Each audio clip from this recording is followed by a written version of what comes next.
Well,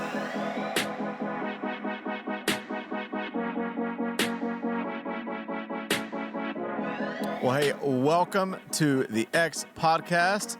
I'm Russ Moore, here with Tim Moore, no relation. Nope. You are listening to the X Podcast. How are you today? Why do you say that like a radio DJ? I don't know. You're listening to the X Podcast. Like it's some kind of X podcast. Like, what is it? Love Songs with Delilah. That's an old thing. Remember that? Yeah. That goes back. That goes back. I remember that. Was that in the 80s or 90s? 80s. You told me you listened to that in the 60s. Yeah, I think that's what it was. It was in the 60s when you were before about 30. I was born. You were, Oh, okay. I am really sad today. Well, you're a lot. First of all, let's just make this point. You're a whole lot closer to my age than you were a week ago. Listen. What? What was that? I'm a week closer. You're a lot closer. You are, what, 42? Very 41. funny. Very funny. Closer to It was the big 32. 4-0, which is awesome. It was absolutely not. It was absolutely not. I can't wait. Next year, 40. Listen, it's gonna be so if much you fun. are listening to this and you need a show to binge, I don't really watch a lot of TV or even, but there You say that, but you binge every show I've ever heard of. You know every not line true. from The Office. Well, You've everybody seen- knows every line from The Office. No, everybody does not know they every do line. if they have any sense whatsoever, or any cultural class. Yeah. The Office is I love how you just put down everybody that doesn't imminent. like The Office. Well, listen, everybody's not perfect. Everybody has room to grow. And if you don't know Office quotes Yeah. by now, there's always area to grow your capacity. But listen, the fact that you don't ever watch any kind of shows or TV but this one. But listen, I have just fallen in love with this show. I think I told you about. I forget who got me into it, or if I just saw it. I don't know. But I got my sister hooked on it. She finished it in like a month, or actually like 2 weeks. That's a really Money long time. Heist. Oh, I saw Money I saw Heist. Money Heist, like, or parts of it a long time ago. I am halfway through the very last a episode Spanish of the very last the season. Spanish series. Spanish series, dubbed over. But I looked up, so I only have like 30 minutes left. But I saw they're going to make another season. Yeah. They did such a good job. Like at first I thought it was a little bit corny, but they just ended up having incredible character development. Such a fun ride. If you need something to binge. Wait, I don't know. It's did got they do some 2 weird seasons? spicy parts in it. You got to be careful. Maybe fast forward through some stuff. Don't know if I should. 2 seasons? It's 5 seasons. Oh, no. I saw a little bit of one. I don't remember one But season. it's so good. I was kind of surprised at the overdubbing with the... It worked. With the... Well, overdubbing and... I don't know if I had the closed caption on as well, but I didn't do that. But I mean, it's funny how it doesn't line up, but you still feel like that voice ends up matching that person. Yeah. Like somehow it does. They did a good job with it. There's It's one weird. or two at first. I was like, I don't know about that. But anyways, incredible series. Let's dive into some stuff. Protests are happening in Iran. And I think that's there's some pockets in that side of the world that I think are just over it. They're over the extreme abuse of women's rights. Yeah. And it's going to be interesting. A woman got killed. A woman got killed, 22-year-old that was in custody. For not having her head covered properly. This new administration since Rouhani has gone way back more to hardline extremists. And, they say every year they almost change the rules and regulations on head coverings. Yeah. But there is an uprising right now. There is. And Iran, Russia is having another failed level and layer in this war where they're doing these mass drafts. They're not reserves. going well. People are literally not just reserves. They're literally rounding up. Did you see the age range? It's like 18 to 60 years old. Hey, you know what that 18 means? to 60 years old. You know what that means? That means you could still... Even though you had a birthday and you're pretty old, you may get drafted. Oh, that's crazy. Did you see that we sucker punched an asteroid? Yes, we did. NASA sucker punched an asteroid. Called DART. Remember when you wept in the movie Armageddon? Yeah, when he was sitting on top of the bomb. And he was sitting on top of the bomb. I did. That I always reminded me of you.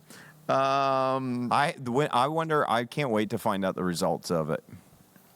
Of DART. Armageddon? No, DART. DART. I've seen Armageddon. I know what happens. So ridiculous. Armageddon. Oh my. I think it's fascinating to find. I think it's cool that they would spend the money and the time and the energy. I also think that it's pretty amazing the precision that we have to launch a satellite. I believe it was traveling something like 14,000 miles an hour.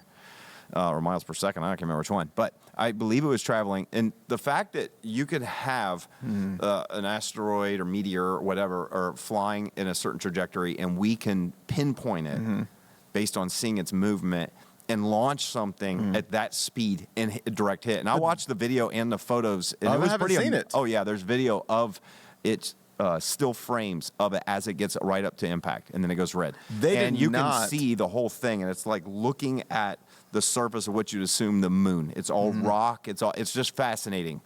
They did not listen to the scientists from Armageddon. They should have. So you have to drill a hole because into the middle apparently of it, you got to drill a hole. That's if it's big remember what the enough. guy said. It's kind of like, listen, if you put a firework on top of your hand and it goes off, it's just going to burn the surface of your hand. But if you close your hand around that same firework, your wife's going to be opening your ketchup bottles the rest of your life. Oh my gosh, is that what they said? You remember this line? No, I don't. But again, this is why I say you watch far more TVs and movies. How do you know this line? I just have an eidetic memory. You do. It's Do you know what eidetic is? dumb. Yeah, you remember every single it's a thing. form of that you're- photographic. Yeah, but it's not visual as much as it is, I think. It's more Isn't it? literary, but yeah. Yeah. So that's fascinating. I think the dart thing's cool. I want to see, though, if it actually worked. Because this is Yeah. part of our defense for the Right. world. If a Is this meteor Space Force? If a meteor comes at us, Is this Space Force? it must be happening from Space Force. Who else is doing this? I don't know. Did you see Trevor Noah? He sent one of his guys to interview the commander from Space Force. It was pretty funny. Was it? What Not like the movie Space Force. So it's just stupid. No, the show with Steve Carell. Yeah, Steve Did you Carell. ever That's watch right. that? Yeah, I watched like one or two That episodes, was and I was really like, "This stupid. is awful." Yeah, I had higher hopes for I him. can't watch that. What happened? Yeah. So we want to talk about what's Dart. going on in your life. What's going on in I'm your world? very busy. What's going on in your world? You are very busy. I am aren't real you? busy right now, but Very busy at the church. your world, you're not that busy because you're always gone. Oh, you think so? Yeah, you just got done traveling for your birthday. Oh, okay. You say I mean, You mean? Well, let's I talk. didn't let's miss talk any about work. You didn't. No. But let's talk about the fact that you're gone more than you're around. that's not true. Let's talk about the fact Not that you've true. been on 70 different flights this year. That is Already. not true. So it is. You were telling me it the is other day. interesting. So because people will ask me, it's funny. I came here Sunday morning, and a couple people were like, "Is this magic? How are you here?" It's called I an just saw airplane. that you posted. So since some people do ask, I do, and I am very fortunate. I do travel. I guess it's About every weekend. It's relative when you say, do Yeah. I travel a lot? Because I mean, a lot of people in business they're literally on a plane every day. Yeah. So comparatively, I feel like around here with a lot of people I know, I travel a decent amount. And part of it is it's probably broken up into thirds. Part of it is a lot of my family and friends are live. all over Sure. the world. My sister is in Denver, now transitioned to LA. Niece is in LA. I lived in Atlanta 5 years, Lexington 5 years. So I got friends there. Got friends in Dallas and Raleigh. Most of my immediate family and then cousins and You can relatives just live keep in Greenville, bragging South Carolina. about all your friends all over the No, place. I'm well, just I'm saying. sorry. I got friends in Low low places. places. I got friends everywhere. No. Okay, I'm glad you have friends I'm everywhere. just saying because I've lived in a few different states. I have friends Yeah. in different areas. makes sense. I do consider my relationships the wealth of my life. I may not be wealthy financially. That's the wealth of my life is relationships.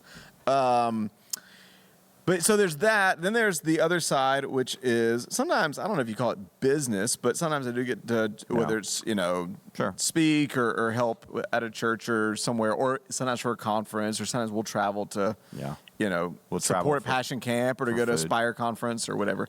And then the other part of it is I do love to travel. Yeah. I have almost always loved to travel, and I am very fortunate. So those that know or familiar with some with the international travel, a lot of that is my dad, who is a retired educator. He was in education for a while, administration the last 10 to 15 years, and in athletics. And he has a travel bug now that he loves to travel. And he should honestly be a travel agent because he finds the most incredible deals. I'm convinced. I know that depending on your place in life, travel can almost seem like a luxury. And sometimes I'm almost like, oh, I don't want to post people that, oh, you're so. But really, I'm convinced almost anyone, if you save up for it and you look far and wide enough for the right deal, I'm convinced almost anybody can travel if you really want to bad enough. I mean, me and my dad, we went to Israel one time for 8 days. And my side of the ticket, my side of the price, when you put in airlines and hotel and food and most of the tours, was about $1,300. Yeah, that's pretty A lot of times you pay that cheap. for the flight. Yeah, it's pretty expensive to fly there now. And that's not too far off most of the international trips. So me and my dad, we have a tradition now where once a year we will... Once a month, you guys go. Once a year we'll go on an international And you're adventure. getting ready to do one again This is the first year. coming month. This is the first Or year this that month. we're going to do 2. So Wow. March we did South Africa. And then my dad and I are, well, actually, first I'm going to Vegas for a few days Wow. because I'm going to see a Punk Rock Tour, Dream, and a couple shows. And then I'm flying from Vegas to Atlanta, where me and my dad are getting ready to fly to Ireland. So Ireland's Wow. funny. Ireland's the trip that me and my dad had originally planned in March 20th of 2020. And you probably don't need a history lesson to know why that didn't happen. And then we said, you know what? No toilet paper over there. By October this year, we'll be able to do it. Right. So we postponed it for October. Couldn't. Yeah. Postponed again. Then we redid it for April 2021. Still didn't happen. So this is The COVID the makeup trip that never was. So that now will be. So basically, what you're saying is inflation hasn't bothered you at all. Okay, that's basically what you're saying. No, it has. No, I think I thought let's talk a little bit about your traveling issues. My traveling your issues. traveling issues. No, Hey, did I tell you my issue this past time in Greenville? you have a traveling issue every time. So I fly to Greenville.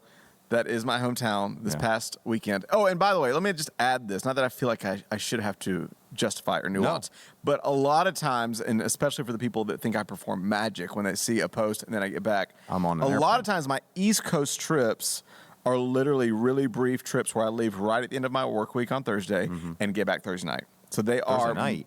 No, or Saturday night. Yeah. So I'm leaving, work.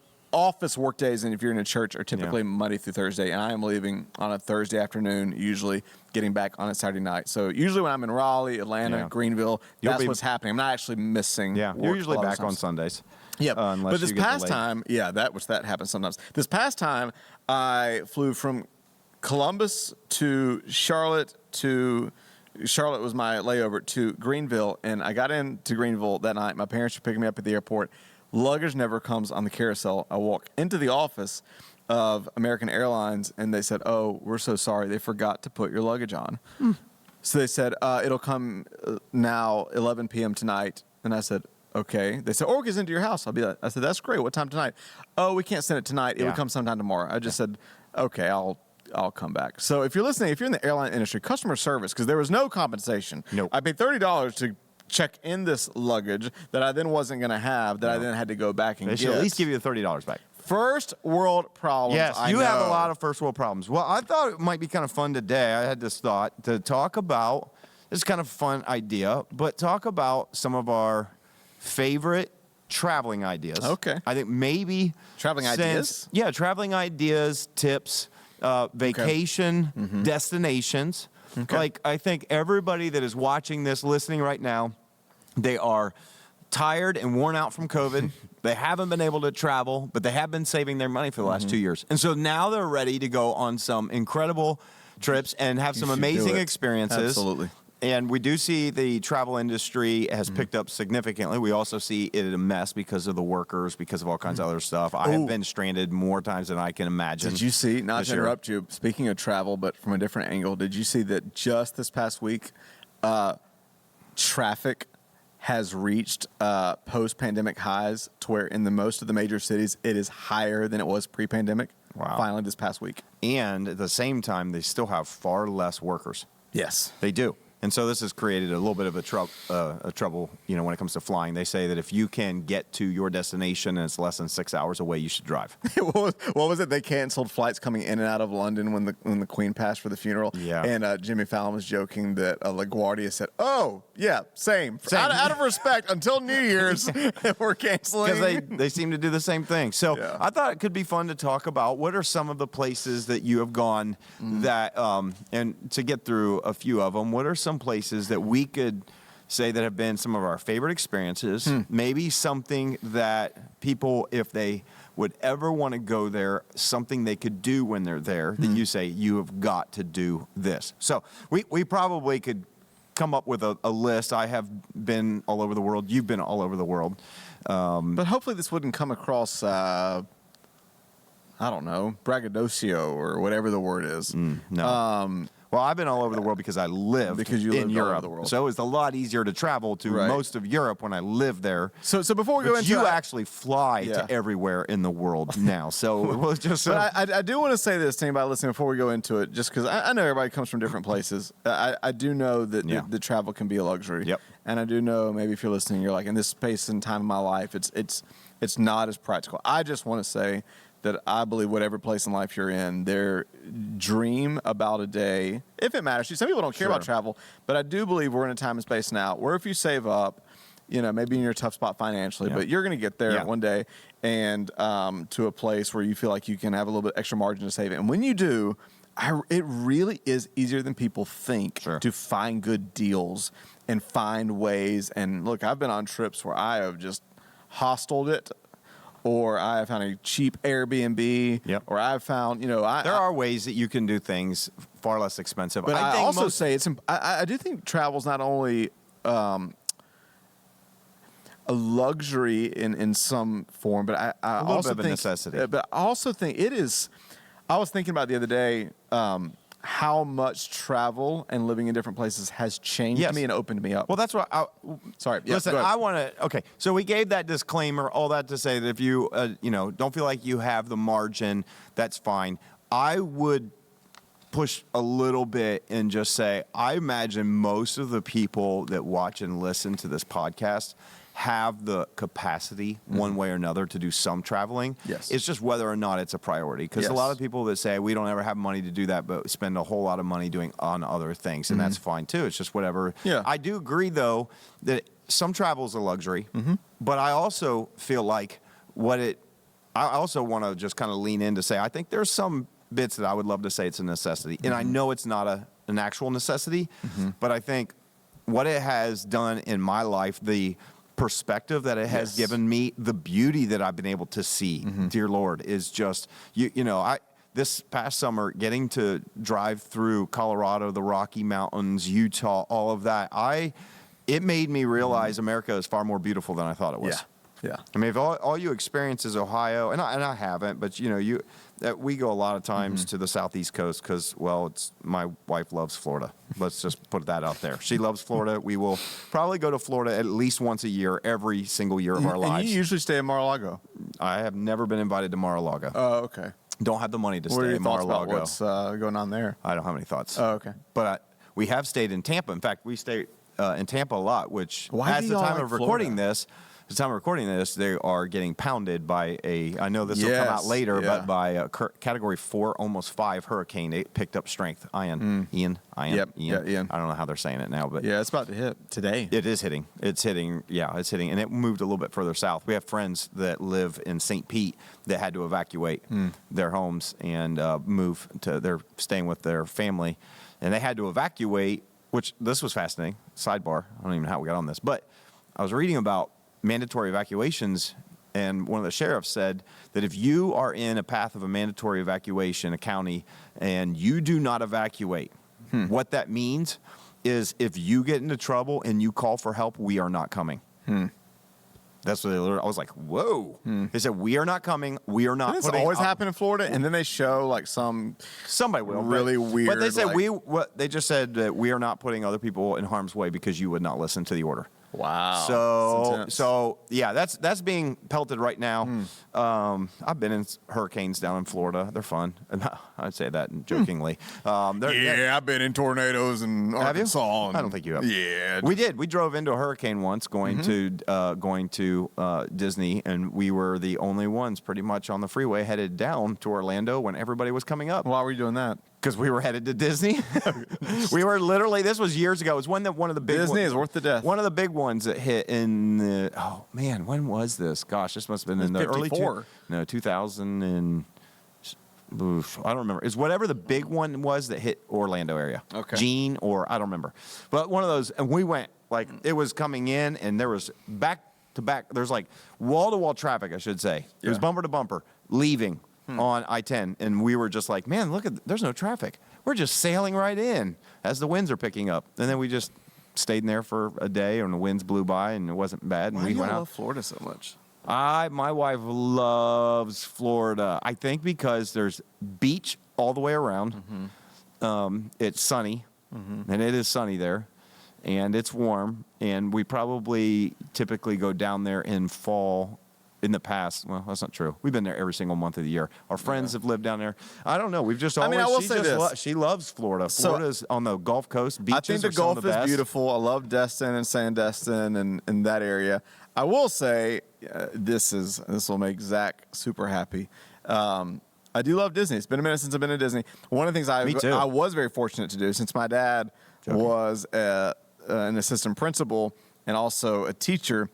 Before that, they would take the freshman history class to Florida for 3 days every year.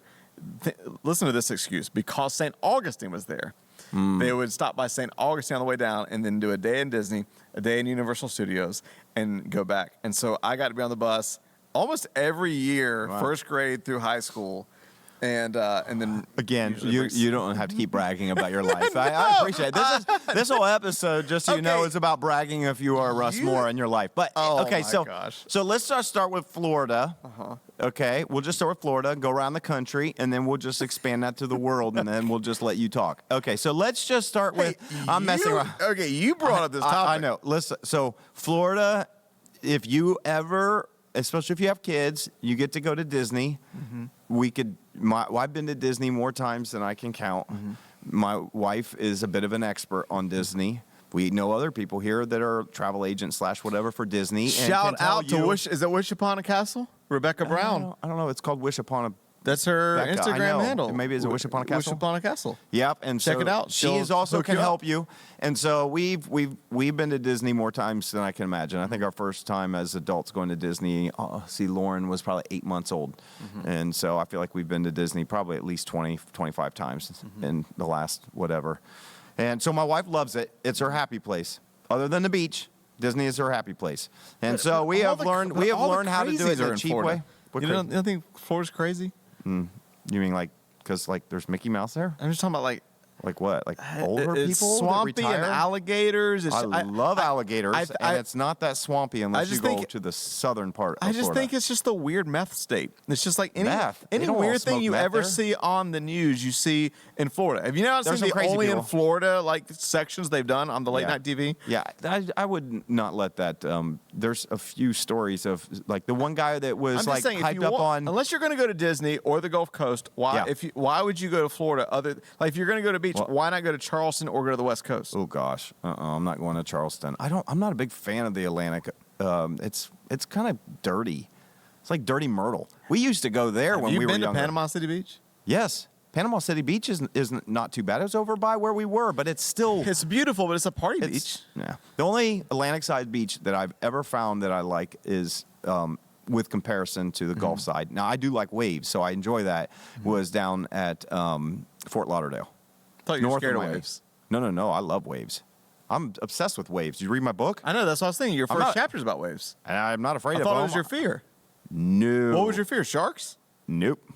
I love sharks. What was your fear? My fear when I was little was a tidal wave actually taking us out when we went to the beach. Okay. I'm not afraid of waves. I love the waves. I that's the only thing I miss on the Gulf side is the waves. But my wife loves the Gulf side because she wants to go out in a raft and just lay out there and bake in the sun. Okay. And so Florida, we'll go there probably at least once a year. And we have friends that we go down and visit. So I would imagine at least once a year we go to Florida. Okay. However, this year I convinced my wife to go out west. Yeah.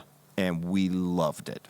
That's beautiful. We loved it. We flew into Vegas, then went to Utah, stayed at my brother's house in Utah. We did some of the national parks there, came across to Colorado. We've talked about this, the wedding at Colorado Springs, but then also went to Estes Park, went to Rocky Mountain National Park through there. It was so gorgeous. I loved it. It reminded me that America is beautiful. That if you only live in certain parts and you don't actually get to experience it all, then you are missing. And so I now have a bug where I want to go back to Yellowstone. I'd like to hit the Sierra Nevadas in Northern California and see the redwoods and what's the other one? Sequoia National Park. Redwoods. Yeah, yeah. And I'd love to go see. So redwoods and yeah, it was the sequoias. They're just different. Which one's the tall? Sequoias are the big. Everything I sequoias say. are the big ones. Yeah. Redwoods are the. No. So okay, and everything I say, you're gonna say I'm bragging. Okay. So I spent a week in Northern California one time. Okay. And here we go. No. So we spent about, I don't know, half a week in San Francisco, which is a beautiful, beautiful place. Golden Gate Bridge, that whole area of Fisherman's Wharf. But what's beautiful, if you go back to that area, is the whole drive. You have all these beautiful little pockets on that. So you have Monterey, Big Sur, and then you go up. Is that along the PCH? Mm-hmm. And then if you go, I've driven up through there. I haven't gone that far north though. it's beautiful. And then yes, you have the sequoias. I always thought was synonymous, just another name for the giant redwood trees. No. And we did. Are you sure? Because we stayed in that park. I've always been fascinated. You have one that's several that are so called big you General can drive Sherman. A tree through it. Yep. Yeah, that one's something when you drive through it. General Sherman, I think, is the wider one, the biggest one in width. But we saw what I think was I think they said the tallest waterfall in North America was was over there, and it's beautiful. I'm gonna look this up. I while mean, you're beautiful. talking. And then, well, anyways, Good. no, I was just gonna say that I like Southern California better, but the Northwest is really beautiful. We in 2016, me and my parents spent a week farther north in Portland and Seattle. Okay. And so we went to there's this Crater Lake is one of the most beautiful places in all of North America. And you go and it's just surrounded by mountains, and it's that whole area is just gorgeous. I've always heard Lake Tahoe is gorgeous. Yes. Never been there. Kind of receding, unfortunately. I think some of this is I think some of this is just a thought that I wanted to put out there today is one of the things I guess I feel like from this past summer, I got to travel a bit this past summer, got to go so many cool places, when we went out west. And I've been out west before. I've spent time in California. I've gone to San Diego, been to LA, I've been to Vegas numerous times. I've been to a variety of different places along there, but never really spent a lot of time exploring some of the national parks and those things. And so as you're getting older, I started really thinking, I just started realizing after kind of a trip that I've been talking about for years, this was kind of my point to bring all this up. Okay. My trip that I'd been talking about for years, threatening my wife to say, listen, one of these years, we're not going to go to the beach and we're going to go out west. Yeah. And she always says, okay, fine, go ahead and plan it. And it's expensive. You have to do all that. And I'm like, well, I'm going to make it happen. Then we never would. Finally did. And I think all of us, my daughter and her husband came out and met us. And we spent about 12 days out there. They spent about 4 or 5 days. So is that what provoked this? I thought it was for the wedding. And then you kind of just tacked it onto that. No, we were planning this trip before we even knew there was a wedding. And I said, well, when is it? Maybe we'll just line it up to be out there. Gotcha. Okay. No, we were planning this trip before that. And so where they came out there, and when we got to explore some of the beauty of the mountains, we're up at 12,000 feet. We're driving around, just taking it all in. I mean, even my oldest daughter, Lauren, she was like, why aren't we doing this every year? Yeah. Why aren't we going to a new state every year, seeing something new and exploring something? Because it was so visceral in the experience of what we, you know what I mean? That it made me kind of also sad that I waited this long. Yeah. To do it. Like I guess my point is, and wanting to talk about just some fun places and things, is that I wish I had someone that really told me 20 years ago. Yeah.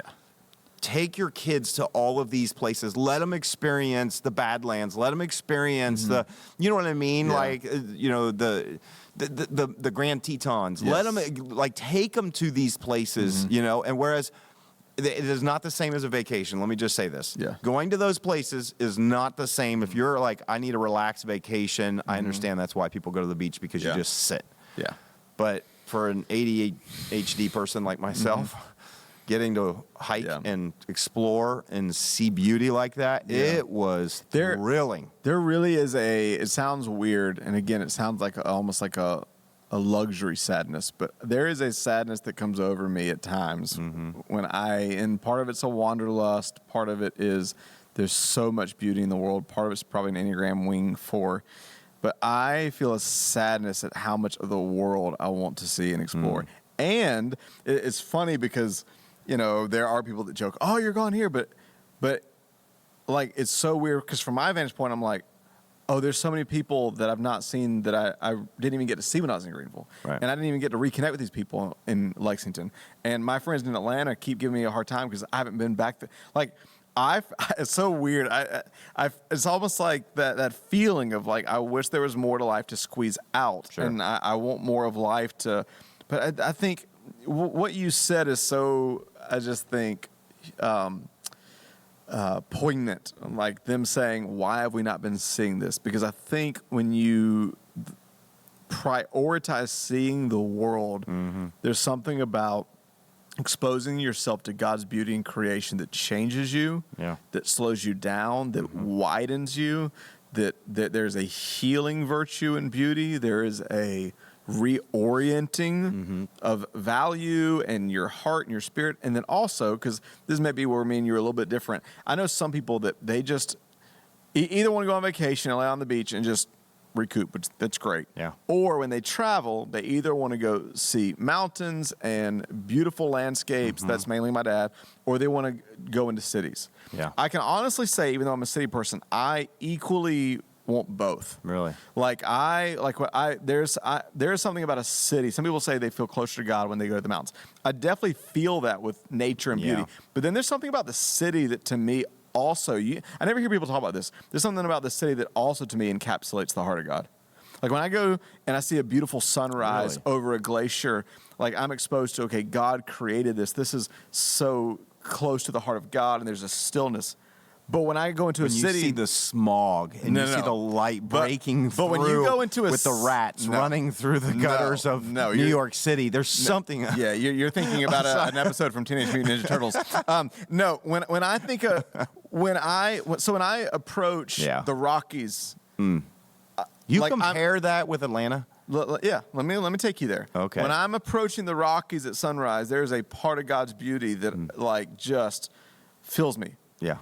But equally, when I'm approaching a city that is buzzing with diversity and pulsating with humanity and is reflecting artistry and creativity and is full of life and is full of design and is full of film and storytelling and people dreaming and creating, I'm equally inspired and my heart gets equally full. It's so weird. Yeah. It's so funny. People don't understand this. When some people are like, oh, the moment I drive into the city, this is especially in Atlanta, people talk about Columbus traffic. Columbus doesn't have traffic. Columbus does not have traffic. But people would talk about, and when I lived in Georgia, when I drive into the city, my blood pressure goes up. I was the opposite.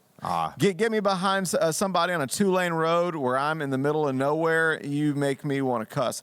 Get me where I'm driving into the city lights and there's traffic. I'm like, oh, I feel at home. Okay, so I will say. The only thing I don't like is the in-between. No, I will say I disagree with the traffic aspect because I have avoided Atlanta so many times because of the traffic. I've sat in the awful traffic of L.A. to the point where it made me dislike L.A. But you know what? Can I tell you something? What? You know, they always say that you can tell the countries that have the best governments. Yeah, because everybody wants to go there. Yeah, because everyone wants to go there and not get out. Can I tell you, you can always tell where the best cities are because there's a reason there's traffic there. You don't go to the restaurants where there's no line. Sure. There's a reason. So when people are like, it has so much traffic, I always want to say, there's a reason. There's a reason. That's because the best restaurants and the best food and the best coffee they do and have, the best entertainment, the best design. You will find that kind of stuff in a lot of those cities. And I do know the internal buzz that you can feel when you're in a really cool city, a downtown city. So I think that's a great question. If you're watching this on YouTube or something, drop in the comments. I would love to know, city or country? Which are you? Are you city or country? Do you get energized by going to the city more or going out and seeing God's beautiful country? Or can we not just say country? City not or country as in beautiful. Well, I mean country as in landscape. As in, I don't mean country as in you're in a farm fields. Yeah. I mean that kind of country. Yeah. So let's do this. Okay. Just because I just wanted to more make a point that I think it is.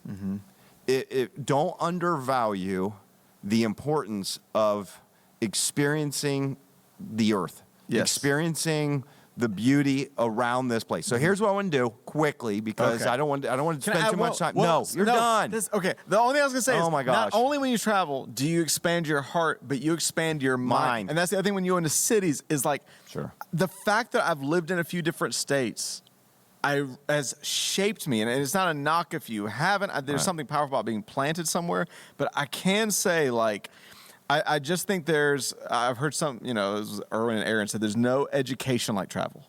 There is no education like travel. And there's nothing that will expand your heart. There's something about living and moving and traveling different places that help you realize not everyone thinks like you, not everyone believes like you, not everyone's like you. You can't be exposed to the world without it at least deepening your empathy and expanding your horizon. I agree. There's something about travel that eviscerates your small world, your echo chamber, small thinking, expands your horizons. Makes I cannot. I agree. I think I've spent most of my life in the state of Ohio, but I've lived in 4 different states and lived in Germany as well. And just my time over there really expanded my view of the world, expanded my view of culture, because when you live in a different culture, even to America, you really get to, and I've been to probably 35 different countries, around the world because of our experiences over there. And that really was fascinating, getting to see so. I am so grateful that at the time I was not happy, but my parents made us move. Yeah. But I am, when you're a freshman going to sophomore in high school, and the last thing you want to do is leave your friends and move out of the state to a new country with a language you don't know, people you don't know, an environment you didn't know. But then after I was there for a little bit, I look back with such fondness on my time living in Europe and getting to experience all the countries in Europe and getting to walk around the Vatican and getting to, to see things that, going to the Louvre and getting to see the Mona Lisa and getting to see the Eiffel Tower and just bragging and just, so here's what I want to do with just a little bit of time left. So really that was the main point. We can't. People are going to be so bored. So we're not going to do that. But here's what I want you to try to think of, and we'll go back and forth. This is going to be painful. 5, and that may be too many. We might do 3, but 5 of your top places that you have been in the world. We'll say you have to do at least one of them, if not 2 of them here in the country. But we want to make this fast. Don't spend 45 minutes dialogue and telling us all about this one trip. But that's what you would 5 different places that you would go. I'll go first. I would go or have been. 5 places you've been, that you were saying I would go if I were you. If you have a chance to go these 5, where a place that you went and maybe something that you did there that was just amazing. So first one I would probably say was Israel. Getting to go to Israel a few years back. I know we were threatening to really want to, and I still want to take groups from our church to go over there, and then COVID happened and building and all this stuff, and we just kind of sidelined that for a while. But getting to go to Israel was a bucket list thing. Yeah. Getting to experience so many of the locale and the places of where Jesus walked. Just because, obviously my context is as a pastor, as I spend a lot of my time in the Bible. I spend a lot of my time really trying to understand the history of the Jewish people. And that story coming to life in Israel was amazing. If I'd say there's, it's really hard to nail down just one thing to do there. But one of my favorite things that I did on that Israel trip was getting to go out on the Sea of Galilee at night. We did this evening type cruise out at night where the sun went down and it got dark.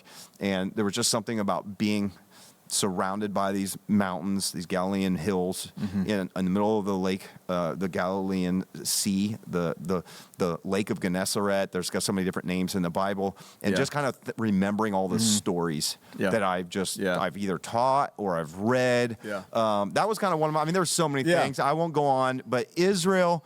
In that area, bucket list item, I would highly suggest if we do it or if you ever get a chance to go. And you've been there, so you don't have to make that yours unless it is. I'll piggyback a couple things on that because me and my father. Is this one of your 5? This has to be one of your 5 if you're going to piggyback it. Fine. Okay, no, go ahead. What do you have? But kind of that or it's a bonus. Me and my dad spent about 8 days in Israel, and I agree. You have to go.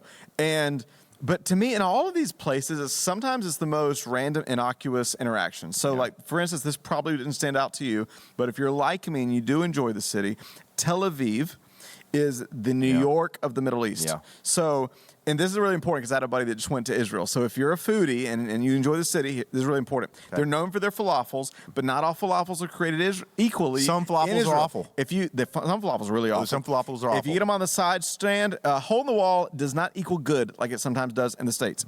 You got to get a falafel. We had some pretty good falafel at some hole in the wall places when we traveled. It's a Russian roulette then for falafels. No, we were in Israel. That's what I'm saying. Okay. But the street falafels, one of my favorite memories was when we our first full day in Tel Aviv when I got a falafel on the streets and it was amazing. That's my buddy that went to Israel.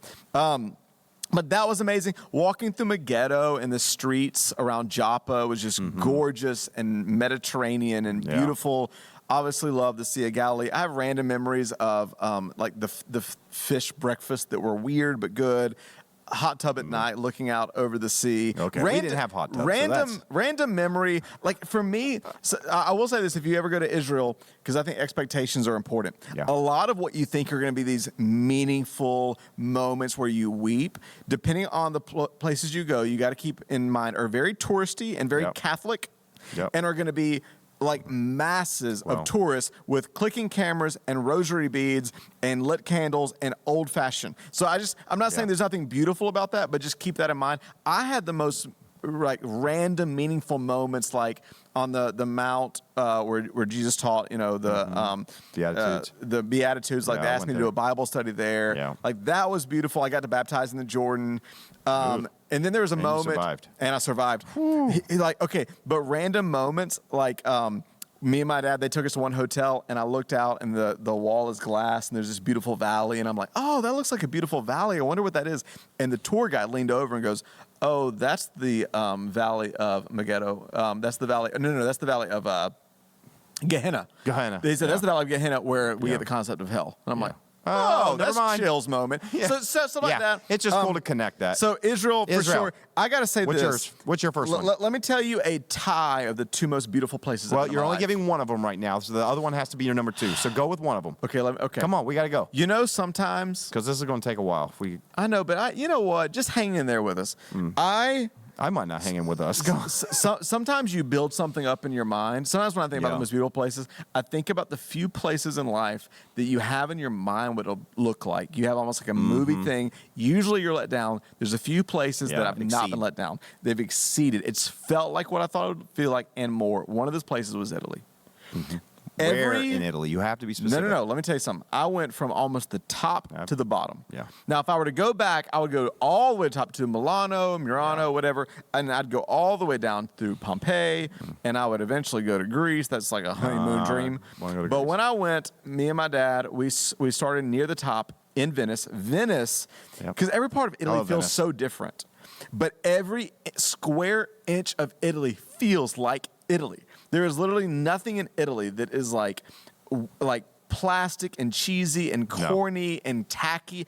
Every bit of Italy feels historic and timeless and beautiful. Venice feels like you're in the very middle of a James Bond movie. By the way, as good as you are with directions, did you get lost in Venice? Oh, being my dad, absolutely did. Yes. Absolutely. By the way, when I was in Venice, this was pre-iPhone, smartphone. You were probably there with smartphone. When you don't have a smartphone, and we took a boat around to the backside of Venice and then walked back through, it is a maze. It is a maze. We were lost, I don't know how many times. I think we had some paper map trying to figure out how to get back. But that was kind of the fun. Yeah. And it was getting lost and making your way through these small little streets. So quickly. Venice was cool. In Italy, Venice feels like a James Bond movie. Everybody is sleek and wearing black head to toe. You can't taxi anywhere. You can't drive anywhere. Everything is by boat. Water taxi. So you are boating through the channels, and everything feels dreamy. Everything feels beautiful. One random thing about Venice, though, this is something interesting important if you go to Italy, is different parts of Italy are known for different types of food. Yeah. So what you typically think of as Italian food is not good and is not good in Venice. In Venice, it's all about seafood. You got to get seafood. If you get pizza, it's going to suck. Yeah. So honestly, I didn't think the pizza in Italy was that good. I just want to be honest. Oh my gosh. And we went not just in Venice. We went all over northern Italy. We went Lydia, there. you need to mute his mic. It's just not as good. I'm sorry. It's a good pizza here. So you travel south, and again, I personally love northern Italian food or deep southern Italian food, like all the Roman pastas, or I like risotto, like northern Italian. Yeah. We weren't that high up north. But anyways, Venice, then you go down. The heartland of Italy is what you typically think of. Tuscany, Florence. Me and my dad split a steak, if you're watching, that was this thick and so big they had to put it across 2 plates. So we split a Tuscan steak. Best steak I've ever had in my entire life. But that middle, heartland of Italy is what you think of the cheeses and the wines and, the artists. And they have all these museums of Michelangelo and Da Vinci and all the statues. And I mean, there was this famous replica of David that overlooks... well, you saw David, the hillside. And I saw David. But there's this one part that overlooks in this famous hill. And I remember it was Valentine's Day. Sunset...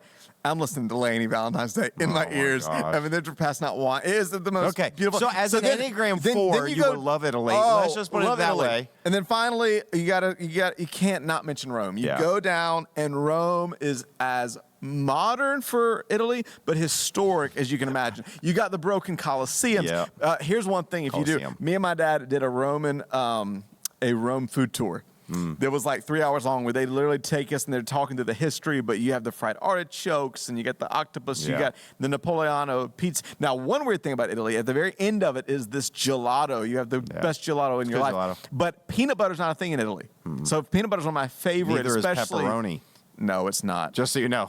So I asked they're like, what flavor gelato do you want? I was like, I love peanut butter. They're like, peanut butter? I was like, they not have peanut butter here? They're like, no, you would have to look far and wide in Italy for peanut butter. So I thought that was weird.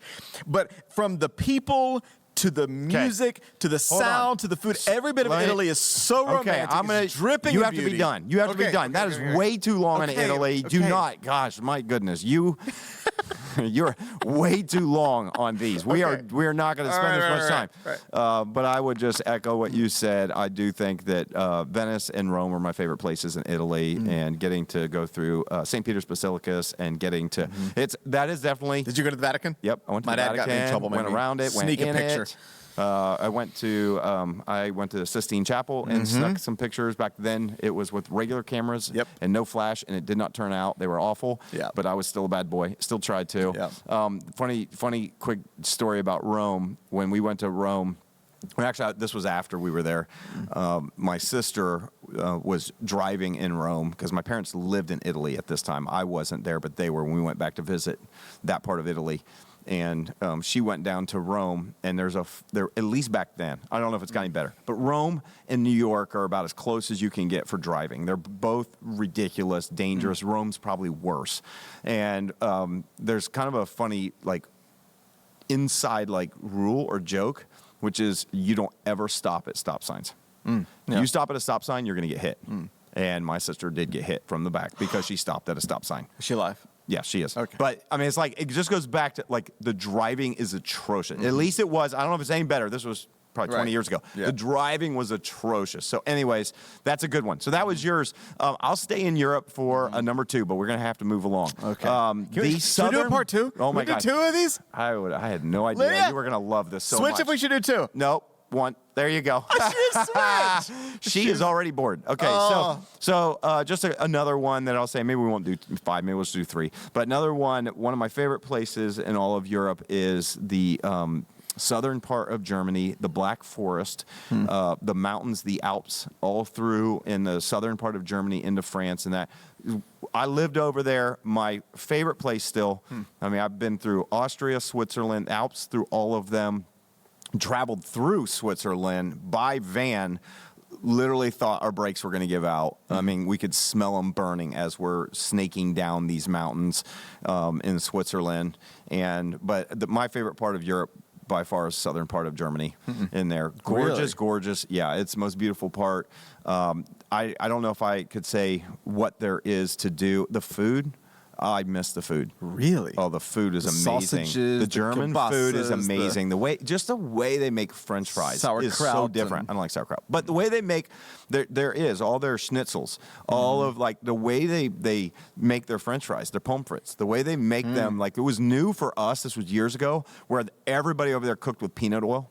And nobody in the U.S. cooked with peanut oil. I still don't think they do because it's so much more expensive. And it's horrible for you. Yeah, but oh my gosh, did it make them. And some of my favorite memories would be stopping by the side of the road where they'd have these stands. Now, the Rhine River is a beautiful drive. So then I'll give you, if you want some Oktoberfest, Rhine River, that's an amazing trip, like an amazing drive. It's gorgeous going along the Rhine River. You got the leaves changing. That is, if I'll give you something to do that. Or as I wrote about my book, going to the top of the Zugspitze in the mountains is just an epic view. So those are two things. But yeah, swinging by the side of the road, they would have these stands. And you get this like currywurst. And so it's like they take this type of sausage and then they have a curry sauce, which, ketchup and curry, like this red type of sauce with French fries and a brötchen, which you've never had a brötchen. Like that's their breakfast roll that they use all over in Europe. And it makes every type of bread that we have in the U.S. pale in comparison to a fresh brötchen. So I'll put that one up on the top of my list. So you got to go quickly. So quickly. Number 2. Okay, runners up. Runners, and I'm not going to spend any time on them. Runners up would be South Africa because it's fresh in my mind and it's one of those beautiful places. And you got to do a safari. It's a life-changing event. And then the other runner-up would be China because it was the most. I always say Israel may be the most meaningful place. Italy the most beautiful. China the most fascinating. And there were just so many crazy, even God stories that happen in China. But it's just. Going to South America was one thing. Going to Europe was one thing. Going to Asia was the first time I was like, oh, this is a different world. Yeah. Like, you travel to another country, and sometimes it's like, oh, this is different. Right. That was like Twilight Zone for a few days. It was So favorite thing to do But, in China. but second one, I have to say. Wait. No, you those are my runners up. Those them. are my runners up.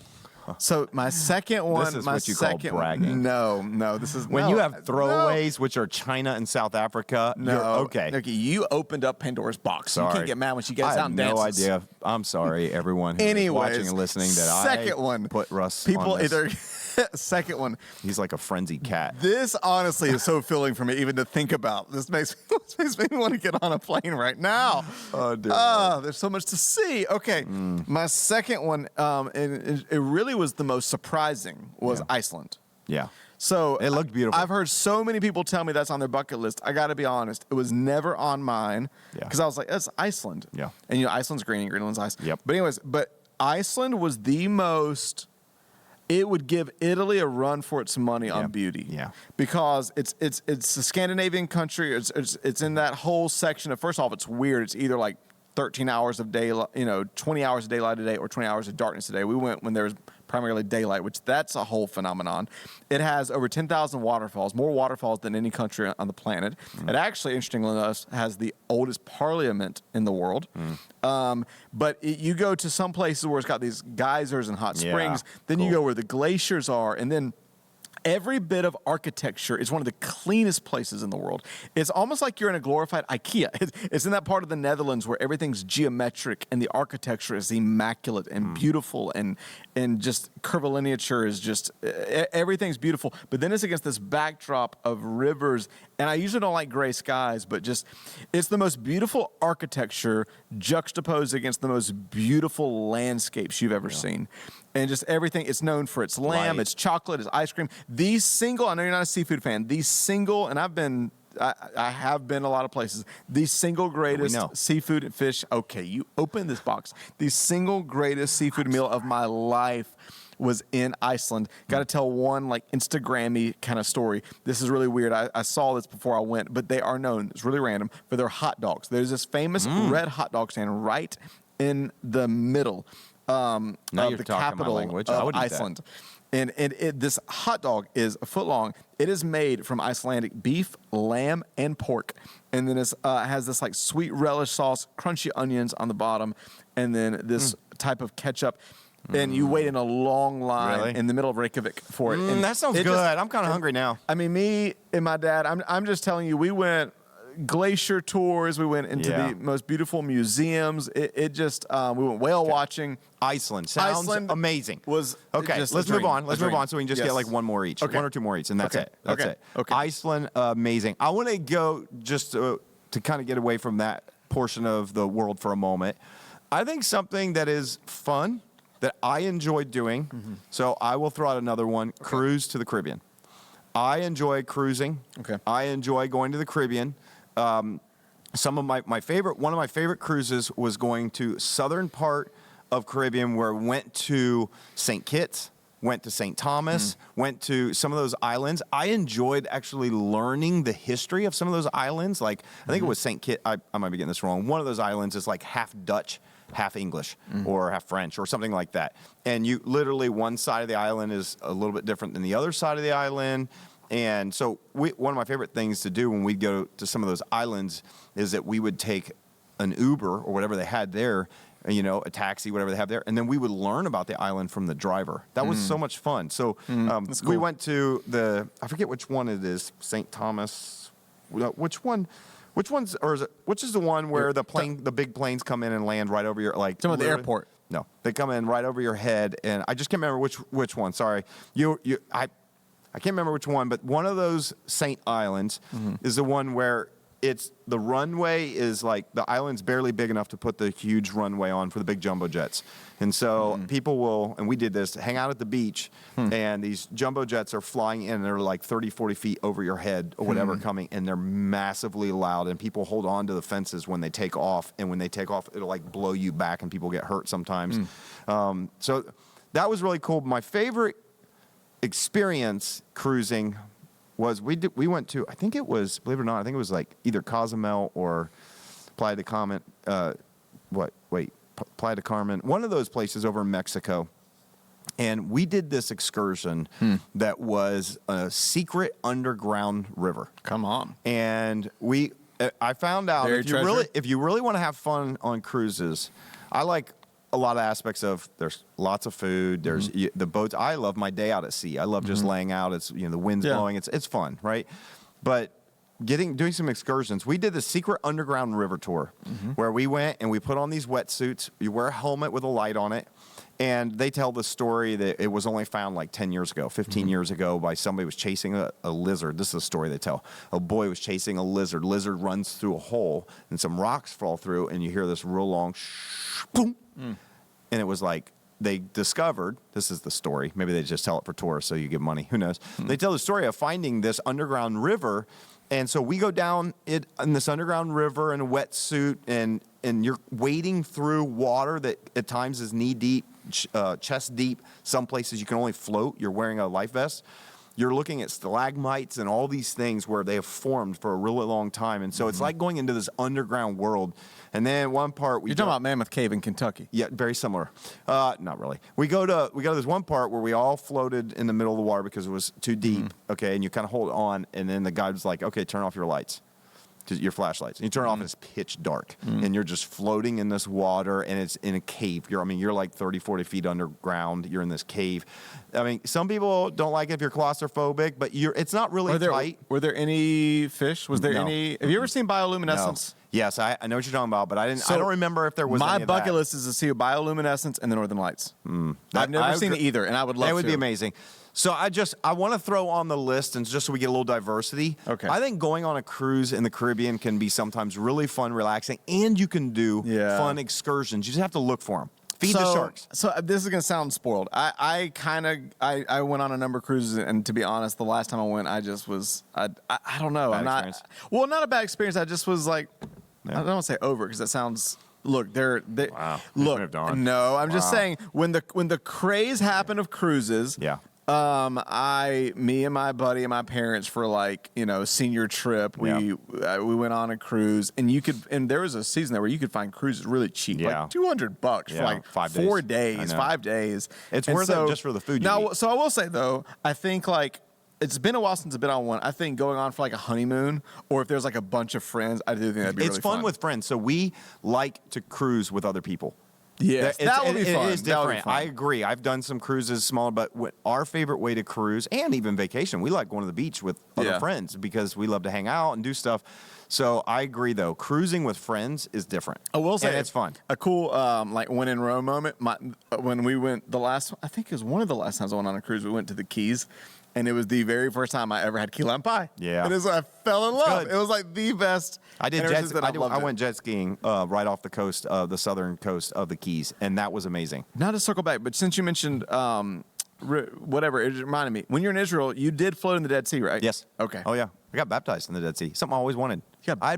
Yeah. I think you're thinking about the Jordan. No. You got baptized in the Dead Sea? Yes, in Why? the Dead Sea. Because I wanted to be baptized over there. And if you saw the Jordan River where they were baptizing people, you were like, I am going to get dysentery if I go into that water. True. It's nasty. It is nasty. Nasty. So we were in something I just always kind of bucket list. I wanted to be baptized over in Israel.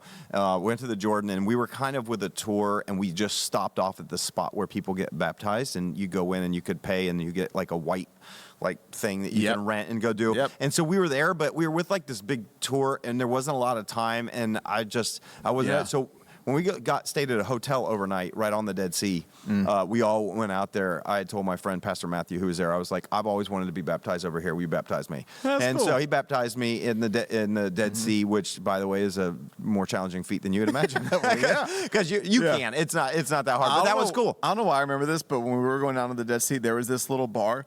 It is on the way down, and it said lowest. What was it? Because it's lowest sea level bar in the world. Yeah. And then they were playing this song. The song what's the song you and Trey hate by Magic? It's like, I'm going to marry this girl. I don't care what you say. Oh, the one about Rude? Yeah, Rude. Yeah. I don't know why I remember this, but I still remember that song was playing. And there were people like at this little tiki bar drinking at the lowest sea level bar. And then you go down there. Of course, everybody has on all the like Dead Sea mud and minerals and floating out there. And that was a cool memory. All right, one more place. One more place. You got to pick one more. Speaking of my dad, one of my favorite memories is kayaking with him in La Jolla Beach, San Diego, getting chased by sharks, great whites. No, how fun. Okay, you know if I have to name a final place, just because it's near and dear to my heart and I live there, I'd have to say Argentina. There you go. Because I lived there about a year. That's cool. I lived in Buenos Aires, not in the city, but there's the province of Buenos Aires, and then you have the capital, which is, we talked about Tel Aviv being the New York of the Middle East. Buenos Aires is the New York of South America. It's huge. It's beautiful. Yeah. It has, by the way, the capital city has the biggest intersection in the world. It has an 18-lane highway that is just this. Wow. It's 18 lanes, and I remember whenever we would drive on it going to the airport, it was the most insane thing. But I lived 2.5 hours in the province of Buenos Aires, but 2.5 hours south in a little old town called San Miguel de Monte, and I was part of a bilingual program there, school. And a lot of people don't know this, but Argentina is the most geographically diverse country in the world. So it has these famous Iguazu waterfalls, obviously Andes Mountains. If you love the Rockies, let me tell you something.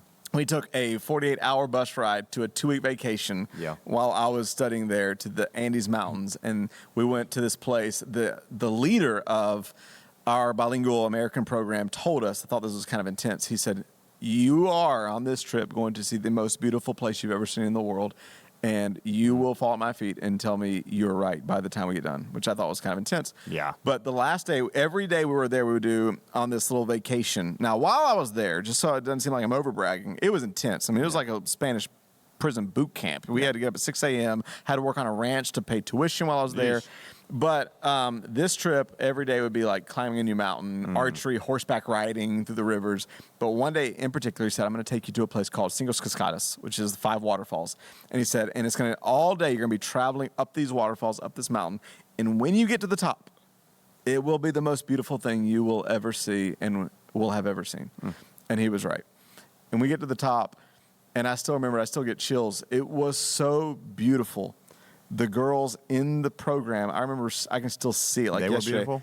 Well, some of them were. Okay. But they were on the edge screaming, like just screaming in shock delight at the sight. Mountains all around us, natural pools. People were jumping into these pools. It was the most gorgeous thing ever. But Argentina, so it has glaciers, Andes Mountains. It actually has waterfalls in the south. It has all of the things you could want geographically, most geographically diverse place, but it's also just a beautiful, very European country in South America, a lot of European influence, beautiful people. They speak a form of Spanish called Castellano that's very like sing-songy, southern, like beautiful.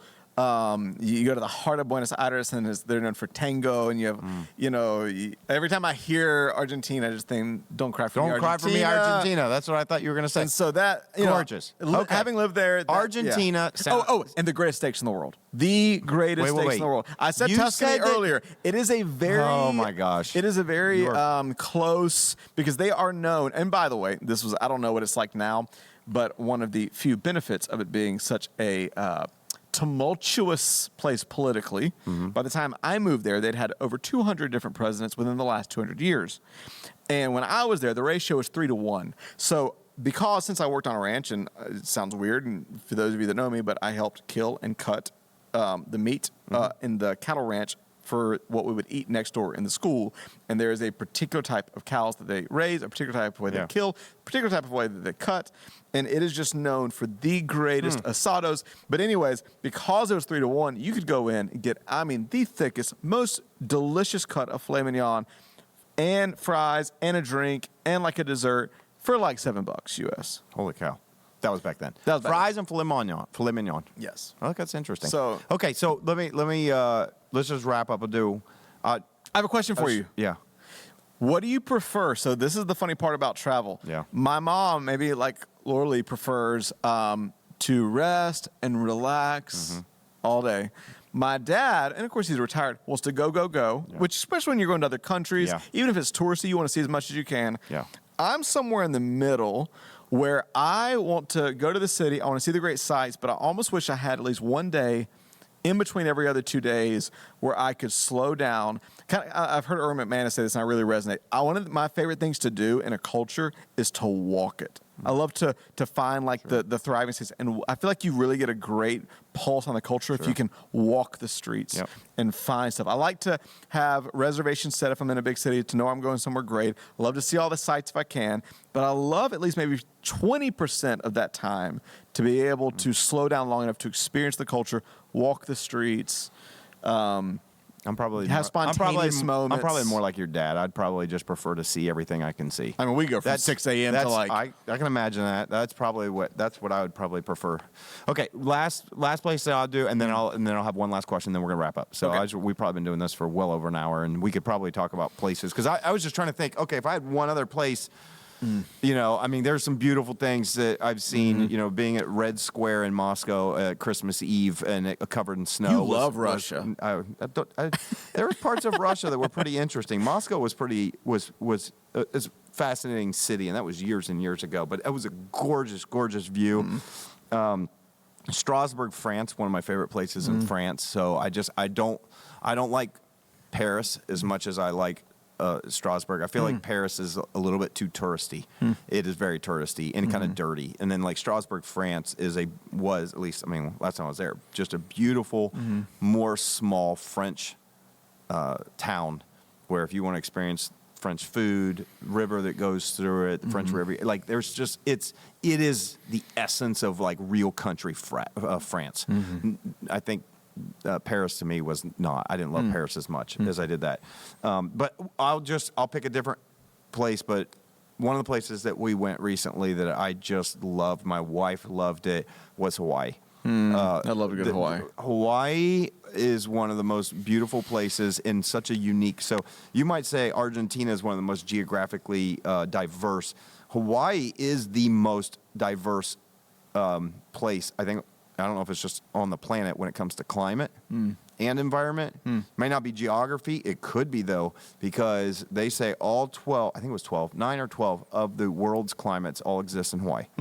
So you're driving along and you're in, what you typically think of with warm, sunny Hawaii, at times sunny, sometimes very cloudy. You look up and there's a mountain on the big island and it's got white at the top and it's got snow up there. So you have these peaks, you have volcanoes. We got to hike down into a volcano that was active not super long ago, and you see a big, massive crater. The blue on the Pacific, especially out in Hawaii, is a different color blue. Like you go to the Atlantic, and the Atlantic on the coast of the Gulf Coast, the Emerald Coast has a beautiful turquoise emerald blue that's just gorgeous. Atlantic side brown. Blah. You go to the Pacific, you can see it even just on the Pacific coast, but there was something about being out in Hawaii, out in the middle of it. The blue just looked electric. I just don't know how to say that the blue of the ocean was so gorgeous out there. And it's not really a beach place. Like if you want great beaches, I wouldn't go to Hawaii. They have good beaches. Really? Yeah, they have good beaches. Like, and I've only been to one of the islands. So let me not say that for those of you that are really experienced. You've been everywhere. The sand isn't like the powder sand that I've experienced in other places. Interesting. We went to Black Sand Beach, they call it, and it's like black, but it's all broken up like volcanic whatever, and so it's kind of hard on your feet. It's whatever.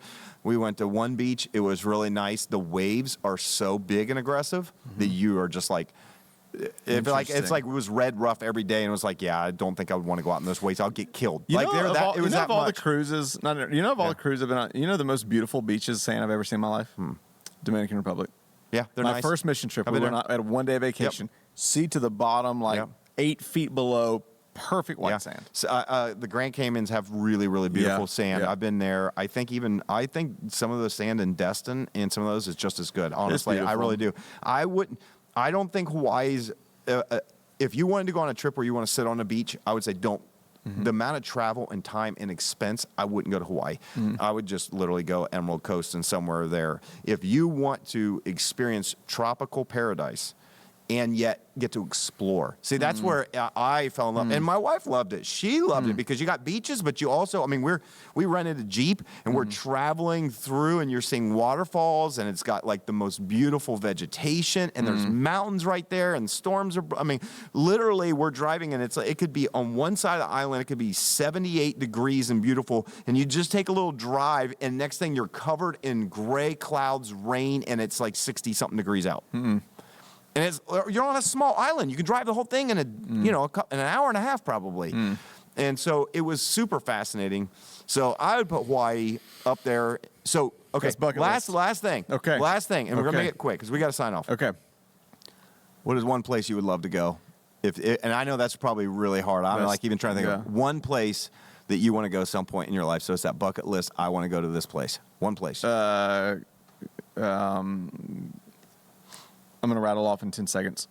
Tokyo, London, Paris. Would love to go to Fiji. I was going to say Fiji. One of my just for the look. bucket list has always been to hit all 7 continents. So Australia, Antarctica. Let's just put a foot on there and leave. What's the? Oh my gosh! The Netherlands, Switzerland. I've been to Amsterdam. I've been to Amsterdam, just the airport, but I'd love to go back there. Paris. Oh my gosh, there's so many. So places. That's a lot of them. That's a lot of them. I've always. So I tell you the other one we have planned. Oh, so my mom never wants to go on international trips, but we convinced her when we were out with my sister in LA. We've got to plan a family international trip. Okay. So we have our first one. Yeah. We have planned for the spring, late April. Me and my parents and my sister, and some others were going on a Spain-Portugal trip. No, I've been there. Love Spain. I went to Ibiza. Spent a week there in Ibiza, Spain. So there's an island right off there in the Mediterranean. I've been to Toledo. That's where I bought my swords. And Barcelona. And, so Spain is also kind of a really cool. I didn't like it as much as other parts of Europe.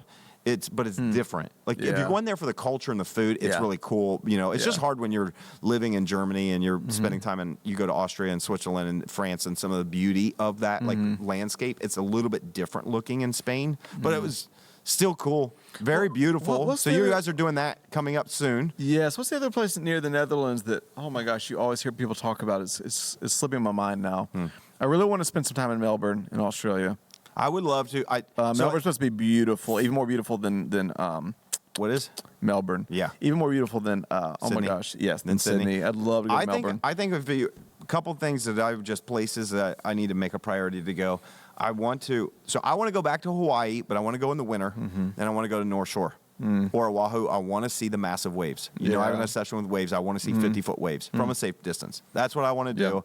but I also really want to go, what you've done, I want to go to Africa and do a safari. Oh, it's gorgeous. That's up there on my list. I would love to do that. And Fiji, like there's something, again, I feel like Fiji's going to be one of those places that in the pictures, I feel like when you go there in person, it's probably not going to compare to, because when you see the pictures of Fiji and there's these huts out in this beautiful blue water right over it, and it's got this magical look. Yeah. I feel like Fiji's going to be one of those ones that you get there and you're like, this is really nice, but I just traveled 20 hours by air to come over. But in Australia, so that'd be the kind of place you'd find a resort on a honeymoon. Although it would be awesome. If you want to know my dream trip, like if I had like a 2-week honeymoon. Wow, that's a really long honeymoon. I would love. I mentioned this kind of earlier. I'd love to start at the top of Italy. Mount Everest. The top of Italy. And work my way down to Italy and then end up spending a week just island hopping around Greece. Love to spend time in Greece. I would love to Greece. Greece is also on my list. So anyways, all that to be said, I think the whole point of this was maybe we could talk about some of the fun places that we've been that we enjoy. And I hope, maybe my hope was that this put a little bit of kind of like a bug in your ear, or what's that? Give you a little bit of an itch to scratch. Someone told me a long time ago that if life is a book and you don't travel, you've only read the first chapter. So if you're listening, there it is. And if you can find a way, read the whole book, as much of it as you can. It opens doors in your mind. And if you can, even expand your linguistic capacity. Yep. Learn some of the language. They told us when we were in Argentina, they said every time you learn a language, it actually opens up a whole new door in your brain that you didn't know existed. I love it. There is really, really something irreplaceable about travel. And I just think, I know it sounds like a luxury. It's like, oh, great, you get it. I think it's more accessible than people realize. Again, part of it is build relationships. I will say, I mean, this is a fortunate thing, but it's also because sometimes of traveling for business, but half of my flights I'm not paying for because I'm flying somewhere either to minister or because of relationships. Yeah. And so I just if you can do that, that's a great way to travel. And your dad. So if anybody wants to know where and how to travel, Gate One Travel. Look up Gate One Travel. That is an incredible. Let me Gate One Travel, and this may sound crazy, but Groupon. Gate One Travel, Groupon. Yeah. Go on there. You can look up. There's also a site that Trey and Jessica gave us that they had booked. I can't remember. It's called Harry's something. I can't remember. I'd mess it up. But it's a place where you can go and say, I want to fly here, and it watches the prices. And when it gets down, and because they'll just drop for whatever reason, because they had COVID, they end up having to get rid of them. But they had airfare travel for all 5 of them to Europe for $1,500. Wow. 5 of them. Wow. In like September. Insane. It's expensive usually in the summer. It's cheaper in the winter, but and so I think you can do it. I think if it becomes a priority. So anyway, so I just wanted to have a little bit of fun. I love it. I know. I think you did. You love this. This brought life to my soul. Well, good. Well, I guess we'll just say, just to sign off, we'd love to know city or country, not that kind of country, but landscape. What do you love, and what's your favorite place you've ever been to? I think if you have a favorite place, drop it in the comments. Send us an email to podcast@thex.church. In fact, if you have your favorite place or experience to do, if you will email us, we'll maybe bring it back on an episode. Whether we do a whole nother episode or if we just come and drop a few and just say, hey, we got a few of these. Here's some more suggestions of places you can go. Yeah, and if you have connections and places in Tokyo or Paris that you'd like to fly us to go there and then to come back and give a report, we're open to that. We'll let you know. So anyways, thank you for sticking with us this long. If you got bored, I'm sorry.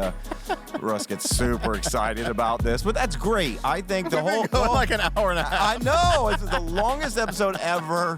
So anyways, we hope that you get an itch to travel somewhere and open and expand your mind and your life experiences, and you will be better for it. So we hope you enjoyed this time. If not, check in next week. It'll be better. Yep. Have a great one.